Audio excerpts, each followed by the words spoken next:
We're back at Red Brook Honey, and this is like the third day of the Japanese knotweed bloom. This is what we live for here at Red Brook Honey, because the Japanese knotweed is the nectar, provides the nectar for the best tasting honey in Maine, according to the Maine State Beekeepers Association 2014 annual meeting blind honey test. 50 or so beekeepers bring in their samples, and Red Brook Honey always brings their dark honey. And the major source of this crimson red dark honey is the Japanese knotweed, the invasive species that many gardeners and landowners hate.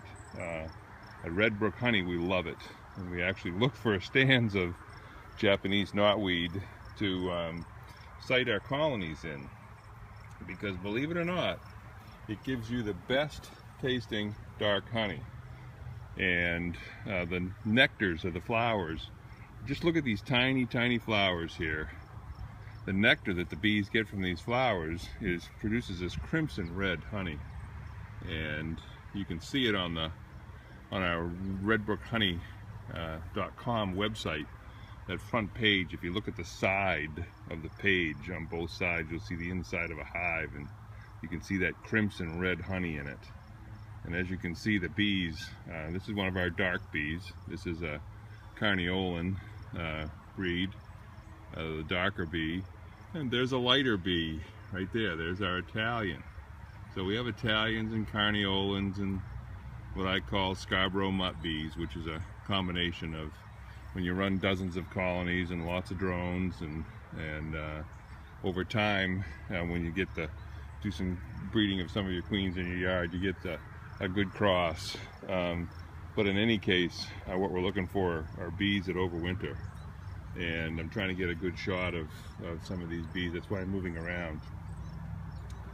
But you can see them working the tiniest bloom. You know, it's amazing.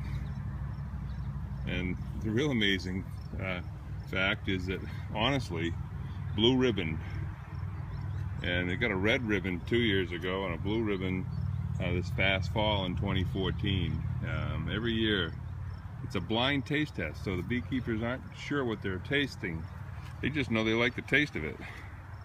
And you can see you can't quite see it, but there's thousands of bees here on this stand.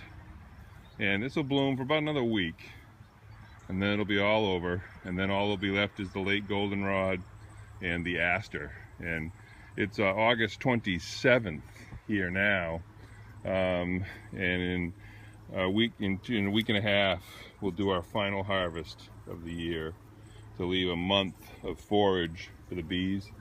I take the last of what we're going to take, and they have a full month of forage afterwards on aster and goldenrod predominantly. But if you're looking for a good use for Japanese knotweed, this is it. And it always blooms here at the 43rd parallel. It blooms the last week of August, first week of September. And these girls really love it. They're saying thank you. And we have quite a bit of it. There's a brook here. Red Brook is a brook, and along the brook there's an Italian girl, and there's one of our darker Carniolans right there, a darker bee. There's the light Italian, which you don't see. It's hard on this picture, but there are thousands of them here, and I'm just trying to get a couple of shots of them working the nectar. Another installment from Red Brook Honey, Scarborough, Maine.